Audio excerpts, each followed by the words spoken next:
Tulungan niyo ako. Tulong.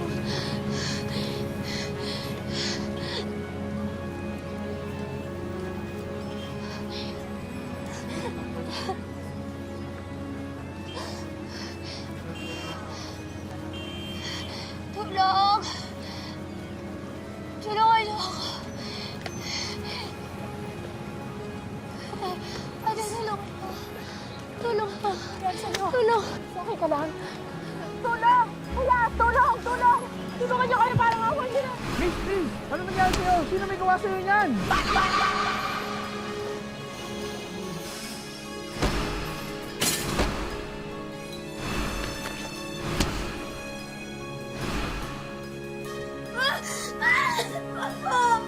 Ayoko ako sasaktan! Ayoko na!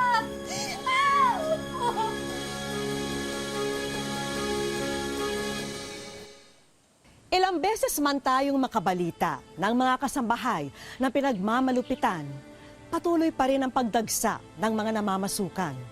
Maaring kapit na sa patalim ang mga kababayan natin dahil sa labis na kahirapan.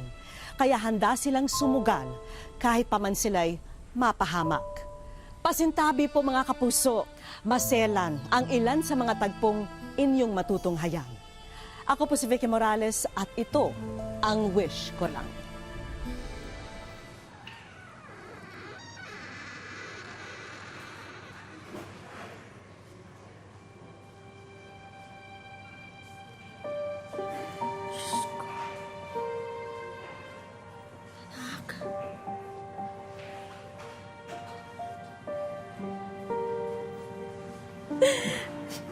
Ano nangyari to, anak? Ano nangyari sa'yo? Sino gumawa nito sa'yo, anak?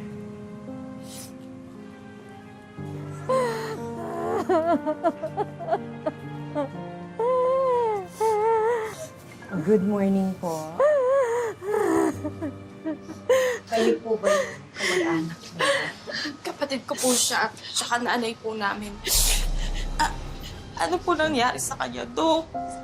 Nakita siyang naglalakad sa kalsada na ganyan na ang kalagayan niya. Ano po nangyari? Mukhang nakaranas siya ng matinding pananakit itong mga nagdaang taon. Malnourished po siya. Marami rin po siyang sugat at pasa. At marami din siyang mga peklat. At ang iba doon ay parang maraming taon nang nakalipas. Ngunit ang iba po eh parang kailan lang niya nakuha. Meron din po siyang pingas sa parte ng kanyang tenga. At nasira rin po ang ligament sa kanyang ilong. At natanggal po ang nipple niya sa kanyang dibdib habang ang isa po halos natanggal din.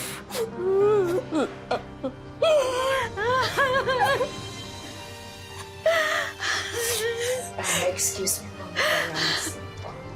Sige po, Dok.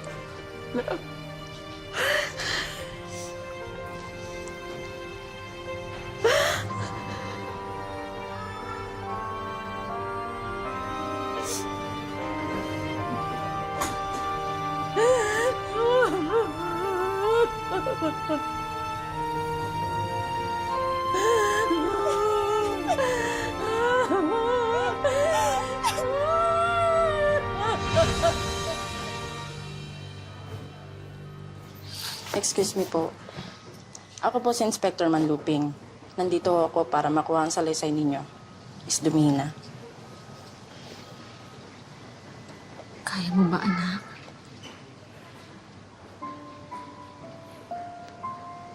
Kaya ko na.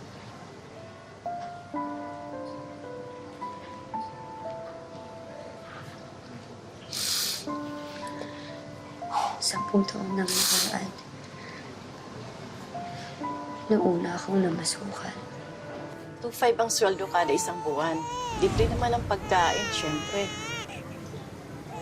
Carmen, sigurado ka ba sa trabahong ibibigay mo kay baby? Ang totoo po, ni-refer lang ito ng kaibigan ko. Pero dalawa namang kasambay ang makakasama doon ni Baby.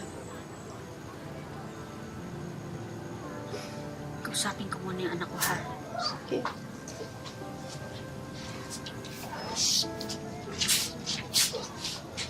Anak, Nay, nakakasigurado ka pa dyan na hindi nga natin kilala yung magiging amo mo eh. Nay, wala naman na po akong alam na ibang trabaho. Alam niyo naman po na hindi po ako marunong magbasa at magsulat. Saka, lumalaki na po ang anak ko. Eh, yun na nga eh. Mula na nga tatay yung anak mo, iiwanan mo pa. Wala na po akong alam na ibang gawin para buhayin ng anak ko.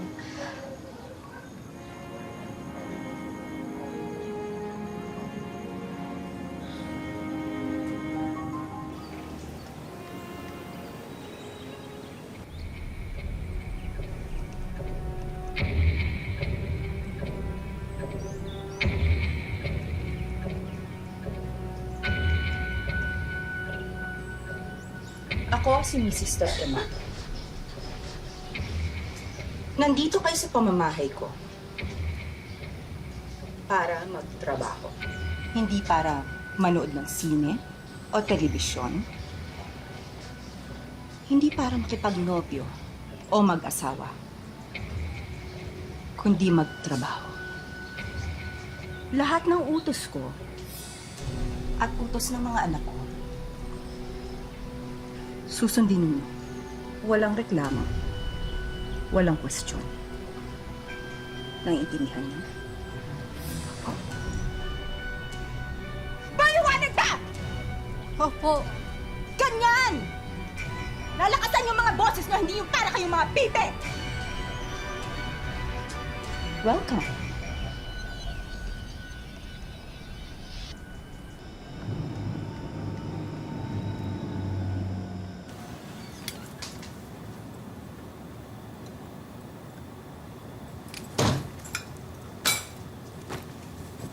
O bakit, ma?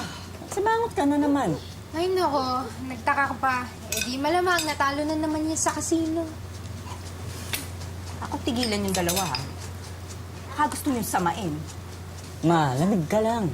Relax. Hindi ka lang mabiro, oh. Alam mo mas maganda, kumain na lang tayo para naman mailabas mo yung galit mo. Sige ka, ma. Baka magkasakit ka niyan sa puso. Eh, yun nga lang. Kapag nilabas mo yung galit mo sa pagkain, eh malamang lolobo ka. Sinabi ng tigilan nyo ako, eh! Leche! Ano? Ikaw, ha? Tanga-tanga ka kasi, tatanga-tanga kasi. Bakit hindi mo sinalo, ha? Ikaw talagang malas, eh. Mama! Ikaw ang malas! Ikaw ang malas! Ikaw ang malas! Ha? Wala nang dumating ka dito, ha? Minalas na ako. Nakatagpunta ko sa kasino, ha? Nakatagpunta ko sa kasino! Tama, Ikaw yun, ha? Pay-pay! Tamad-tamad! Mama! Ano? Teka, ano sabi mo? Ano sabi mo? Ha? Ano sabi mo, ha? Ganun, ha? Tama na? Inuutusan mo ako? Pinagsasabihan mo ako? Ha? Gusto mo samain? Gusto mo samain?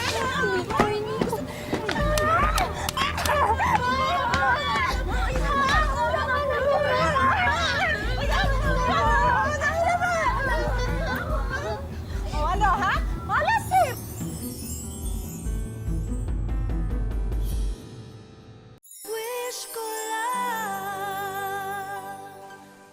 Isang single mother si Baby. No read, no write at walang ibang alam na trabaho. Kaya pumayag ng maging kasambahay sa isang mayaman na pamilya. Ang hindi niya alam, mala-impyerno pala ang kanyang napasukan dahil makakatikim siya ng sukdulang kalupitan sa amo niya. Pagkatapos po nun, simula na po ang pananakit nila sa akin, sa amin. Tuwing nagkakaproblema po siya sa trabaho. Kapag natatalo po siya sa kasino. Sa amin niya po binubuhos ang galit niya. sa amin pong tatlong kasama ko sa bahay. Kaya po naisipan ng dalawa kong kasamang tumakas. Sumama ka na sa amin, baby. Hindi pwede. Kailangan ko ng trabaho. Para sa anak ko tsaka para sa nanay ko. Baliwala na yung pera mo kung patay ka na.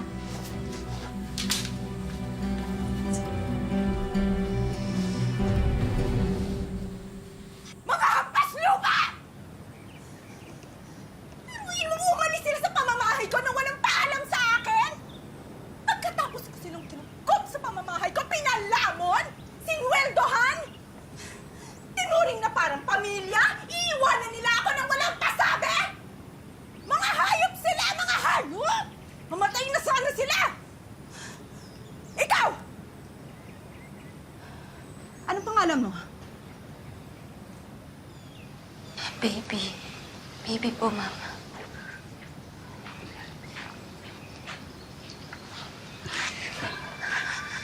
Baby. Salamat, ha? Salamat hindi mo ako iniwan. Salamat hindi ka sumama sa kanila.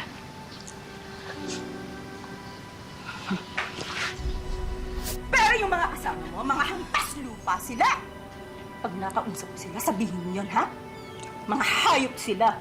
Makikita nila.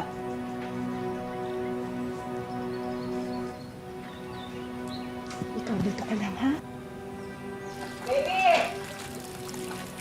Ma'am? Ano to? Ha? Napakasalaula mo talagang magtrabaho. Ha? Ha? Ha? Di ka na nagbababoy!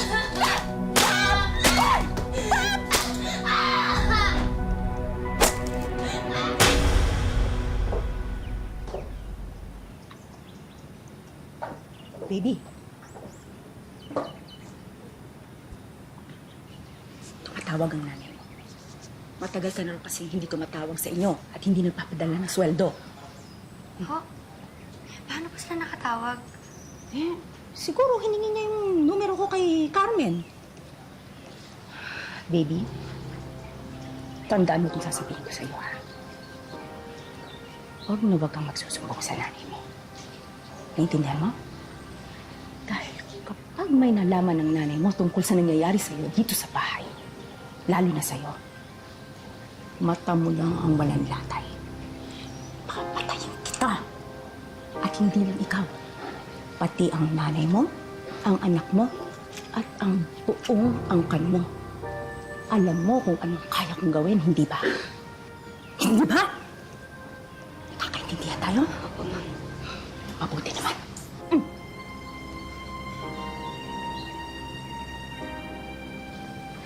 Hello, Nay. Hello? Baby! Kumusta ka na?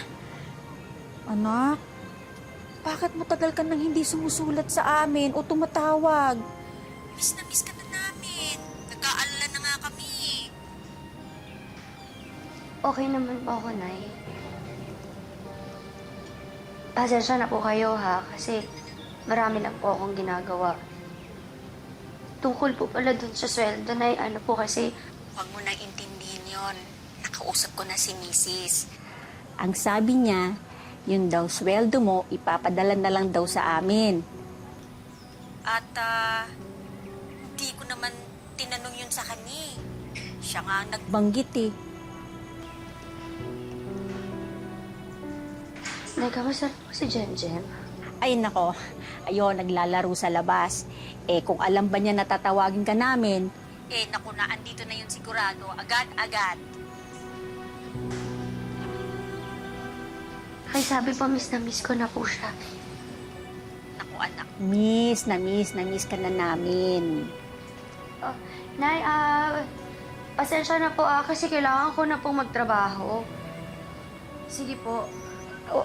O sige anak, mag-iingat ka ha, at saka palagi ka magdarasal. Mahal na mahal ka namin, anak.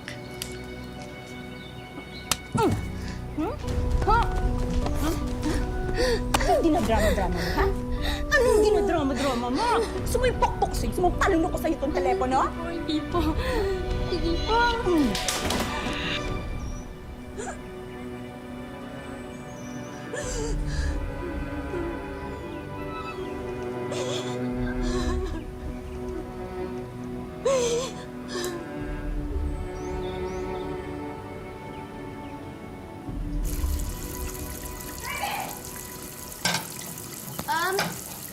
Bebe! Ano to, ha? Ha? Ano to? Bakit hindi mo ito pinlansya, ha? Tingnan mo, lukot na lukot! Plansyahin ko naman po yan, Mami. Ano to? Paplansyahin? Paplansyahin? Bakit? Kailangan pang maghintay ako, ha? Hindi ba araw-araw ka naman dapat nagpaplansya? Natapos ko Ha? na. Gusto mo turuan kita magplansya? Ha? Ha? Halika, ha? Halika, halika. Mama, ano po gagawin ninyo? Turuan kita magplansya, ha?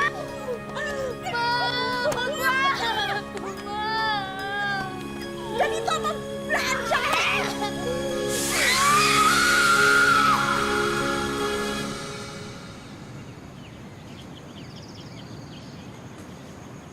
O ano? Hindi ka pa rin tapos dito? Kanina ka pa dito ah. Buong araw yan ang gagawin mo? Tatamad-tamaran to. Hindi po, Ma'am. Malapit na rin po Ay, ako hindi. matapos. Baka namang gutom ka. Kaya ka nanghihina. O baka naman nauuhaw ka. Ha? Nauuhaw ka? Okay lang. Sige ha? Alika dito, ha? Alika dito, alika. Mama, ano po mo gagawin niyo sa akin? Paiinumin kita. Alika rito.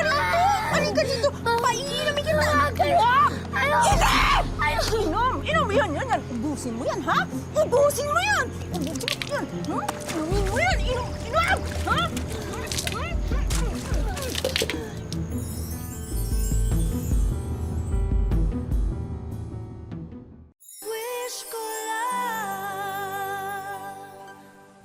Napagtanto ni Baby na malaking pagkakamali na hindi pa siya tumakas sa mga malulupit na amo. Dahil sa halip na umayos ang pakikitungo nila sa kanya, lalo pang tumindi ang kanilang pagpapahirap kay Baby.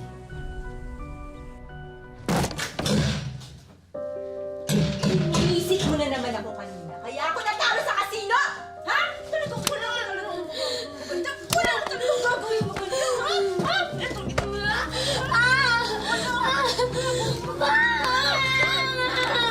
Dapat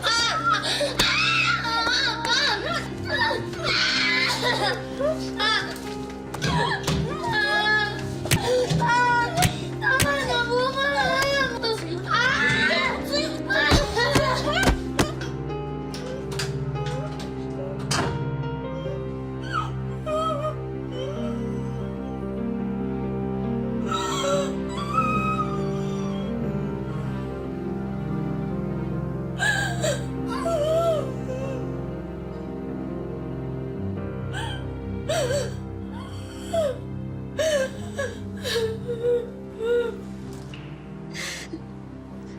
Bakit hindi ba sinabi sa akin, anak? Bakit hindi ka nagsumbong? Sabi pa sa akin ni Mrs. Pag nagsumbong daw ako kahit kanino, papatayin na po nila kayo.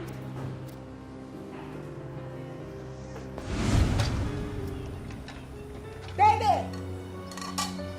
Ikaw talaga wala kang kadala-dala, ha? Bakit nagkamansya yung damit ko, ha? Hinalo mo na naman ang puti sa tikolor? Ha? Ilang beses ko magsasabihin sa'yo, ha? Ayusin mo ang paglalaba. Ano yan? Laman ng tamad? Ha? Kaya gusto mo? Peste ka! Halika dito! Halika, ha? Ha? Lalaban ka? Lalaban ka, ha?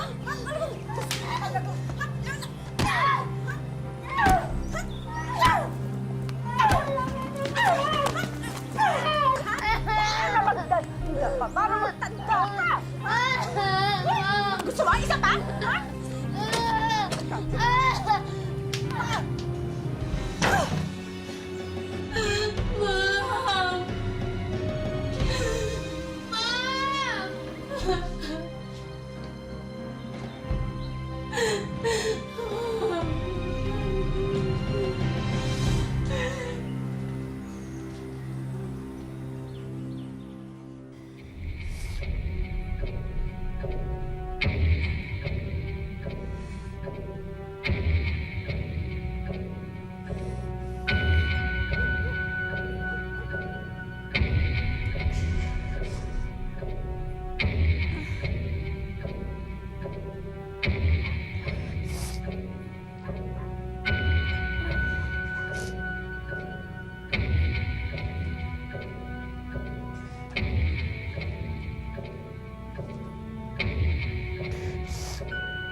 Nakalimutan nilang ikandado ang gate. At ang pintuan ng bodega kung saan po ako nakakulong.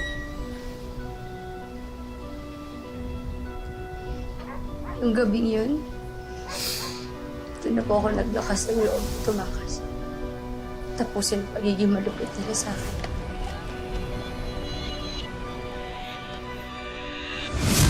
Huwag ho kayong mag-alala.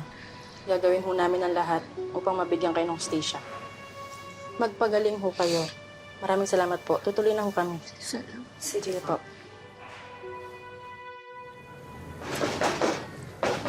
Teka, sandali! Sino ba yan? Oy! Sino yan? Kung makakato kayo, kala mo kung sino? Ano? Ano? Anong kailangan mo? Para sa inyo po ito, Mrs. Ano yan? Supina po, may 10 araw po kayo para sagutin to. At sinigurado lang namin na makakuha niyo po ito.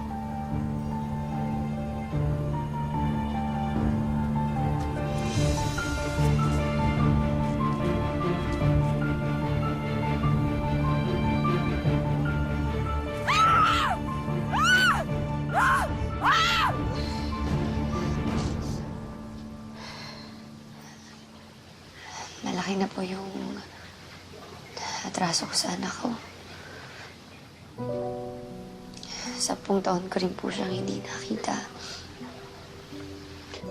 Wala ka namang kasalanan eh. Kaya ka umalis. Dahil gusto mo lang bigyan ng magandang kinabukasan ng anak mo. At hindi mo naman kagustuhan na hindi makabalik eh. Pero baka hindi na rin po niya ako makilala kasi 10 taon din po ako nawala. Kaya ko ba naman mangyari yun? Anak! Ang nanay mo. Nay? Jay, Jay,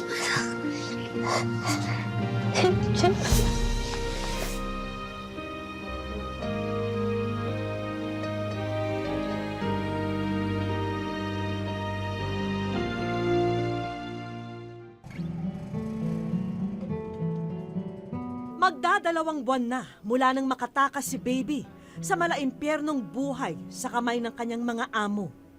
Sa ngayoy tahimik nang nabubuhay si Baby sa kanilang tahanan sa Taytay, Rizal.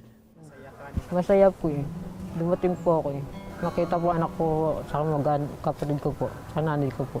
Miss na miss ko po sa 10 taon po, hindi ko po nakita po eh. Matapos ang 10 taon, muling nakapiling ni Baby ang kanyang anak na sinadya naming itinago ang pagkakakilanlan. Labis ang naging pasasalamat ng mga nagmamahal kay Baby na muli silang nagkasama-samang mag-anak. Masayang-masaya na kaming pamilya dahil ganun man ang nangyari, nakikita namin na siya buhay. Nasampa na nila ng kaso ang mga dating amo. Tuloy ang kanilang laban upang mapanagot ang may sala sa sinapit ng dating kasambahay. Gusto po pinapakulong po sa kasalanan po sa akin po.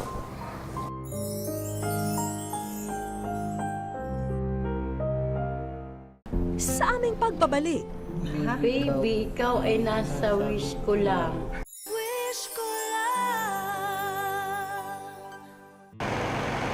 dinala namin ang mag-anak na dumihina sa isang photo studio.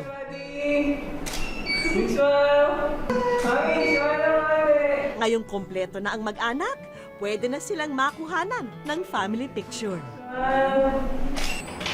Okay ma'am, ngayon naman po may props naman po tayo. Masayang-masaya po kami kasi ngayon lang kami nagkaroon ng family picture.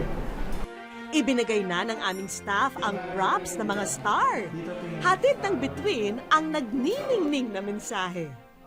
And ma'am, bibigay ko na sa inyo yung prints ng shoot natin kanina. Artista na nga. Kasunod nang iniabot ni Sir ang espesyal na larawang kanyang nakunan. Baby, ikaw ay nasa wish ko lang. Wish ko lang, Wish ko lang. Na sorpresa po kami, hindi po namin alam na ganito po yung lalabasan ng naging ng kapatid ko. Una kaming nagtungo sa kaibigan naming doktor. Sinuri ni Doc ang lagay ni baby. Tuluyan na umunong naghilo ang mga sugat ng pasyente. Kasi ang dami niyang peklat na nakuha, no? Na-deform actually yung kanyang face, no? So, ang daming naiwang peklat bukod sa physical na itsura ng pasyente. Ang importante pa rin is yung psychological aspect ng bawat tao. Kaya naman isusunod na rin ng ospital ang konsultasyon ni baby sa ekspertong makatutulong upang matalikuran ni baby ang kabanatang iyon ng kanyang buhay. Bukod sa tulong medikal, nakahanda na rin ang iba pang sorpresa para kay baby at sa kanyang pamilya. Bumungad sa kanila ang sangkatutak na regalo. Excited na nilapitan ni Jem ang mga bagong laruan at damit. Siyempre, meron din para kay baby. Para naman makapagsimula muli si baby, handog namin ang food cart business na ito. Maraming salamat po sa inyo po. Masayang-masaya po ako para sa kapatid ko. Maraming salamat po sa wish ko lang. Dinagdagan din namin yan ng pampuhunan. At hindi lang food business ang pagkakaabalan nyo, dahil para rin sa'yo, baby, ang coffee and juice vending machine na ito mula naman sa isa pa naming kaibigan. Abot langit ang tuwa ni baby sa biyayang natamo sa araw na ito. Hindi kailanman dahilan ang antas natin sa buhay upang tayo'y manakit, manglamang at mangagrabyado ng ibang tao. Sa halip, mas mainam na gamitin natin ang ating kakayahan para sa ikabubuti ng ating kapwa. Hanggang sa susunod na Sabado mga kapuso, ako po si Vicky Morales at ito po ang Wish Ko Lang.